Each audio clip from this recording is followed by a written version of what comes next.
Voici la troisième partie sur les assurances. Au sommaire, l'assurance maladie LAMAL, qui fait partie des assurances de personnes, l'assurance accident, le troisième pilier et les assurances vie. Petit rappel, les assurances de personnes, elles couvrent les risques liés à l'intégrité physique et aux revenus.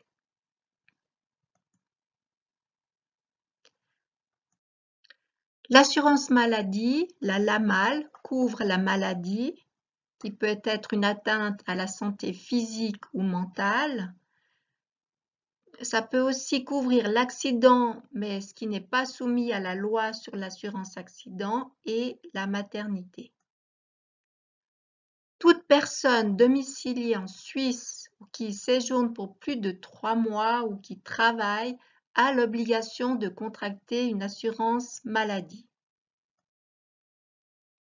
Les prestations de l'assurance maladie de base, donc ce sont les traitements par les médecins, les médicaments sont également remboursés, les séjours à l'hôpital en division commune, la maternité, les soins dentaires résultant de maladies graves et les frais de transport et sauvetage, mais au maximum 50% des frais, mais maximum 500 francs par an.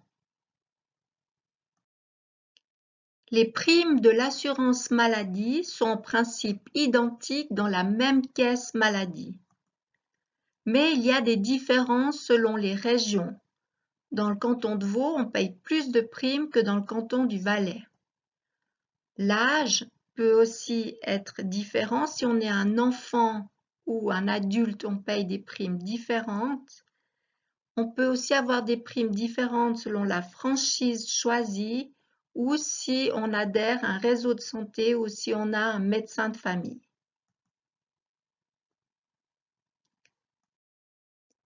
La franchise, c'est-à-dire la participation aux frais, peut être choisie par l'assuré.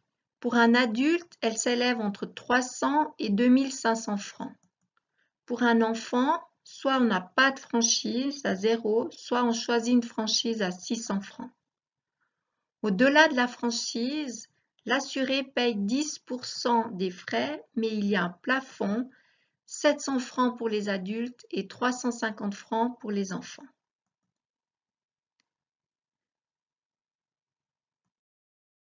Voici un exemple de franchise. Si les factures médicales s'élèvent à 2000 francs et que l'assuré a une franchise de 300 francs, il payera donc la franchise 300 francs plus la quote-part 10% de 1700 francs, c'est-à-dire 2000 moins 300, ça fait 1700 francs. 10% de 1700, ça fait 170 francs. Donc, il paiera au total 470 francs. Plus la franchise est haute, plus les primes sont basses. Donc, si on est en bonne santé, on a intérêt à prendre une franchise élevée à 2500 francs. Pour payer moins de primes pour l'assurance maladie de base, on peut changer de caisse, mais il faut une lettre de résiliation en courrier recommandé au plus tard au 30 novembre. Comme l'assurance maladie de base est obligatoire, les compagnies ne peuvent pas refuser les personnes malades ou âgées, mais elles vont faire des tracasseries administratives. Pour plus d'informations, vous pouvez aller sur le site de la FRC, Fédération romande des consommateurs et consommatrices, qui vous permet de calculer la franchise adéquate. Vous pouvez aussi payer moins de primes si vous prenez un modèle HMO, c'est-à-dire vous êtes membre d'un réseau de soins, ou si vous choisissez un médecin de famille, donc les primes seront moins élevées. Là aussi, vous pouvez consulter le site de la FRC. Les assurances maladie complémentaires complètent l'assurance de base.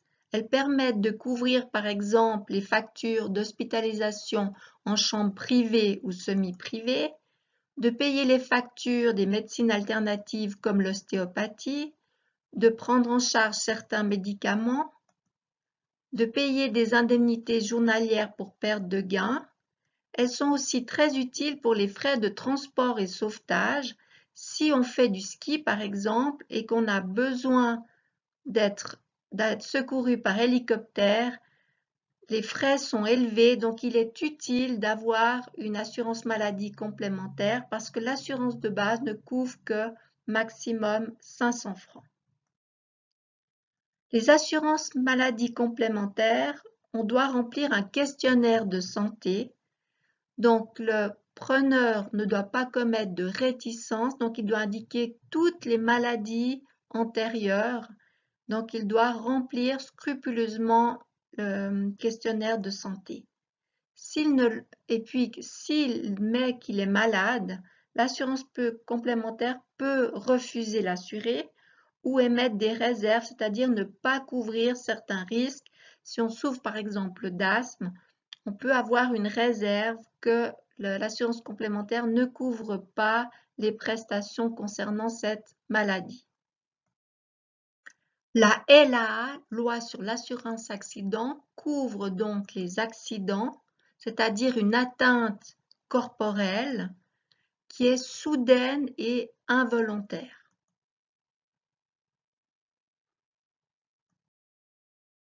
L'assurance accident est obligatoire pour tous les salariés qui travaillent au moins 8 heures par semaine.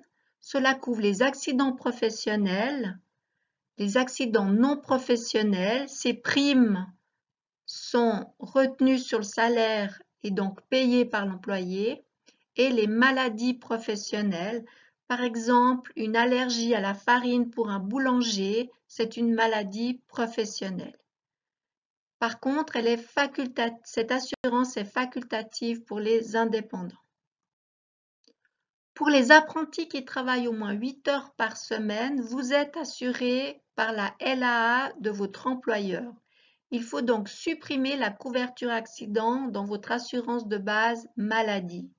Mais attention, à la fin de votre apprentissage, si vous décidez de partir faire le tour du monde, il faut remettre cette couverture accident dans l'assurance de base maladie. Les prestations de l'assurance accident, cela couvre les soins, le remboursement des soins médicaux et hospitaliers, le paiement des indemnités journalières, 80% du revenu est assuré, des allocations pour atteinte à l'intégrité, des allocations pour impotents, des rentes d'invalidité et également des rentes de survivants pour les veufs, veuves ou orphelins. La LAA peut réduire ou supprimer les prestations de l'assurance accident si le dommage est intentionnel, s'il y a une faute grave ou si l'entreprise est téméraire. Par exemple, les combats de boxe ne sont pas couverts par la LAA, il faut une assurance complémentaire. Le troisième pilier complète le premier et deuxième pilier. Il est facultatif. Il permet, lorsqu'on est à la retraite, d'avoir un montant supplémentaire. Il y a deux types de troisième pilier. La prévoyance liée 3A qui est très utilisée parce qu'elle est déductible des impôts. Elle permet aussi de constituer un capital qui nous permettra de rembourser une dette hypothécaire. Ces prévoyances liées 3A et puis la prévoyance libre 3B peut être soit constituée sur un compte épargne à la banque ou par une assurance vie. Pour la prévoyance libre 3B, son seul avantage, c'est le libre choix du bénéficiaire. L'assurance vie, elle offre une garantie financière pour avoir un certain montant d'épargne lorsqu'on est âgé, en cas de décès et en cas d'invalidité. Elle est aussi facultative.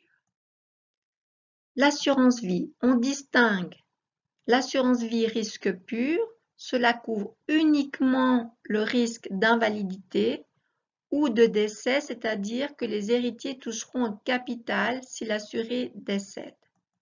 On peut faire une assurance vie plus complète qui s'appelle l'assurance vie mixte, où là on touche un capital si on est en vie à l'âge de la retraite, mais on a aussi couvert le risque de décès. On peut aussi faire des rentes viagères, c'est-à-dire on touche des rentes tant qu'on est en vie. C'est la fin de cette troisième partie sur les assurances.